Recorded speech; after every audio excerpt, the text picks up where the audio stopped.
Hello, this is your host.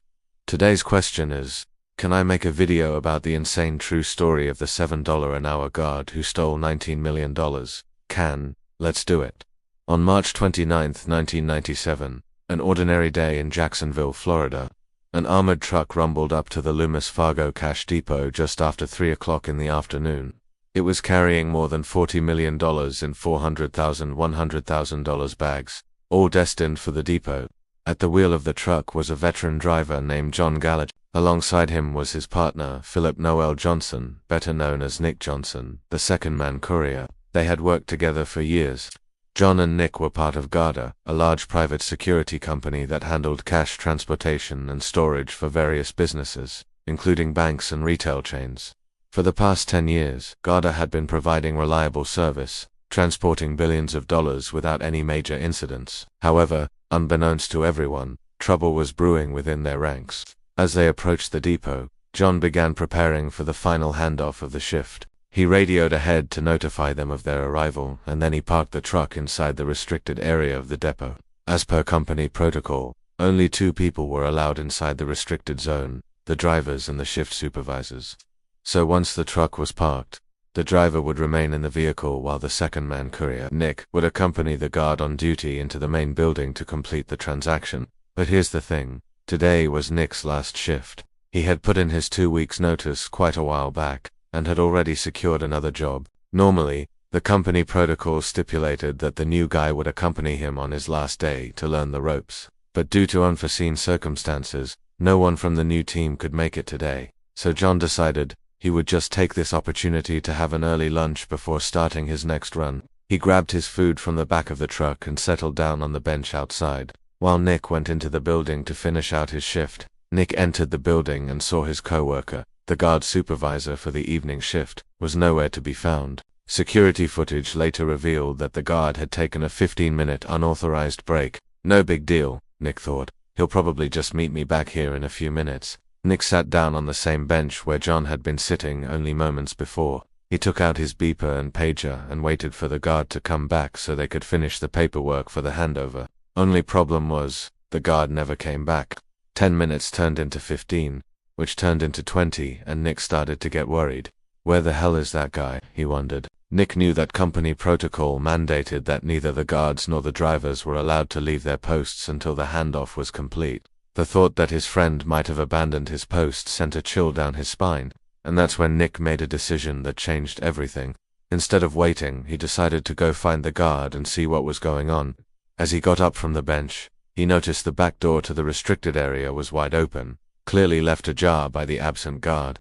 Nick hesitated for a moment, his instincts telling him to stay put, but curiosity and a sense of responsibility got the better of him. He walked toward the open door.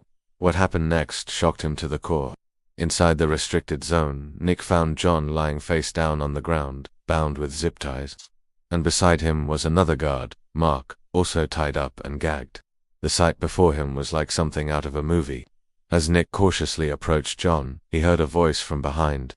"Don't move or you're dead." Nick turned around and saw the guard supervisor from earlier, a man he'd worked with for many years, holding a gun. To say that Nick was surprised was an understatement. The friendly, jovial guard he knew seemed like a completely different person, his eyes hard and cold, his demeanor menacing. In a calm but firm voice, the guard explained his plan. He'd discovered a way to steal the money by opening the vault using a special code and transferring it to another account, but he needed Nick's help to pull it off, because the drivers were not allowed in the building. "But why me?" Nick asked, confused. "Why not just do it yourself?" The guard looked at him coldly and replied, "Because you're the only one who can get into the vault with me.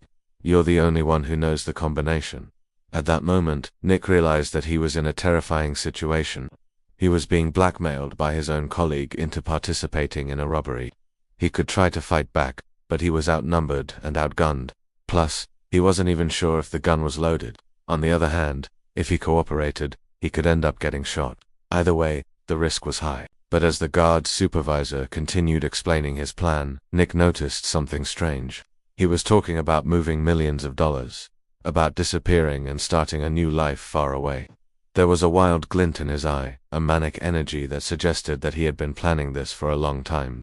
It suddenly dawned on Nick that this was not just a spur-of-the-moment plan. This was carefully calculated, meticulously thought out. And then Nick noticed something else, something that made him blood run cold. His own beeper was on the table, signaling that he had a message. Quickly glancing at the guard, Nick excused himself to check the message. It was from his wife, and the contents of the message sent a wave of fear through him. It read, "I haven't told the police yet, but you've been arrested for robbery." It was at that moment that Nick realized that he was not just a pawn in someone else's game, he was the target. The guard's supervisor had set him up, using his knowledge of the company's protocols to lure him into a false sense of security. Then he kidnapped John, making it look like a random crime. And now he was threatening Nick's family, turning this into a hostage situation. So now what? Nick thought desperately. How could he escape this nightmare? The answer came when he noticed the gun in the guard's hand. It was an air gun. In a split-second decision, Nick lunged for it, knocking it out of the guard's hand. A struggle ensued, but Nick managed to overpower the guard, tying him up with the same zip ties that had restrained John. With the immediate threat neutralized, Nick quickly untied John, and together they went to find the other guard. After ensuring that he was okay, the three men devised a plan. They decided to lock the guard supervisor in the restricted area, knowing that he wouldn't be able to get out without a key. Meanwhile, Nick stayed behind to watch over him, while John and the other guard went to the armored truck to retrieve the $400,000 in $100,000 bills that they had just delivered. Once they had the money, they called the police and reported the robbery. When the officers arrived, they were stunned to find that nearly $19 million was missing. Apparently, the guard supervisor had used the same method to transfer the money from the building S vault to an off-site location. Despite the massive loss, Garda's reputation remained intact. In the aftermath, the company implemented stricter security measures, including live surveillance, background checks, and armed guards at all their facilities. The investigation into the theft led to the arrest of several individuals who had helped launder the stolen money. One of the most surprising arrests was that of the guard supervisor's wife, who had cashed some of the stolen bills.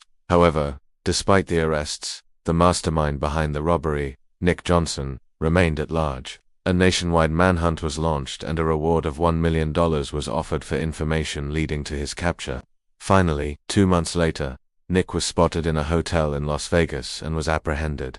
He was charged with grand theft, racketeering, and organized scheme to defraud. When interviewed, Nick admitted to stealing the money but claimed that he had acted alone. He said that he had planned the heist for months, studying the routines of the guards and drivers to ensure a smooth execution. He had chosen Garda because of its lax security measures and had researched the company's financial records to know how much money to steal to ensure a comfortable life for himself. During his trial, Nick's defense attorney argued that the prosecution had failed to provide concrete evidence that Nick had acted with premeditation and conspiracy. The attorney suggested that Nick, who had a history of gambling addiction, had simply seized the opportunity presented to him by the guard supervisor's plan. Despite his efforts, however, Nick was found guilty on all counts and was sentenced to 15 years in prison. According to the judge, Nick had betrayed the trust placed in him by his employer and had caused significant financial damage. Meanwhile, the Garda company recovered some of the stolen money and took steps to strengthen its security protocols. John Gallagher, the driver who had been tied up during the heist, returned to work. Despite the trauma of the event, he said that he trusted his colleagues and was confident that such an incident would never repeat itself. This case remains one of the biggest cash heists in US history. It highlights how even the most secure systems can be breached by individuals who exploit their knowledge of the system to commit fraud. Nick's story is a cautionary tale of greed, betrayal, and the consequences of unchecked ambition. It shows us that sometimes the most unimaginable betrayals can come from those we trust the most. That was the $7 an hour guard who stole $19 million. Do you have any thoughts about this case? Please share them below. Please consider liking, subscribing, commenting, and sharing. I appreciate all your support. Thanks for watching.